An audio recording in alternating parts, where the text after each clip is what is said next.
أم قال لك لأن النوم معناه إنك أنت ما عدت الصالح للحركة، فكأنها بتقول انخمد نام بقى، لأن حركتك غير مسيطر عليها، فنام.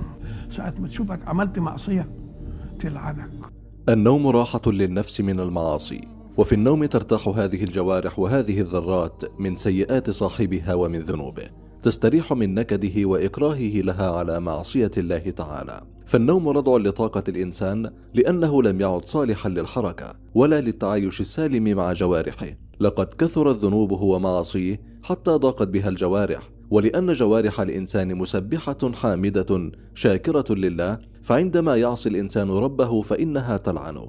ساعة ما تشوفك عملت معصية تلعنك، بتقول بقى ربنا اللي عامل لك كده ومخلينا احنا خدامين لك، يستحق منك انك انت تعمل كده. يقوم ربنا بقى يريح الملائكة نفسهم بانه لكن خمد نام، عشان الملائكة قرفوا منك. أما من يطع مرادات الله مع مرادات الله في نفسه، فستجد أن جوارحه منسجمة مع نفسه فرحة بفعل الخير، وبذلك فإنه لا يحتاج إلى نوم كثير. أم قال لك الجوارح تبقى مبسوطة منه، ساعة ما يقوم يصلي تزغرط، ساعة ما يمد إيده بالمعروف تنبسط، إنما دي كارهة ودي مبسوطة، تقوم ما تتمناش إنها تفرقه، يقوم ما يعوزش نوم كتير. وهذه الظاهرة نشاهدها في موسم الحج.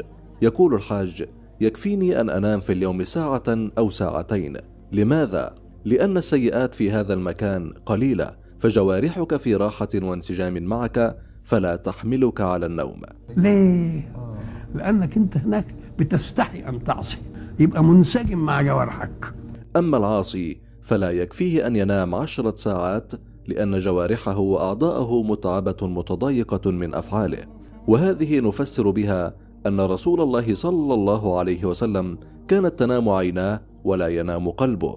تنام عينه ولا ينام قلبه، لأن كل ألحاظ حياته منسجم مع حكم الله ومراده. ما يعوز نوم أبدا. يعوز نوم ليه؟ يعمل إيه؟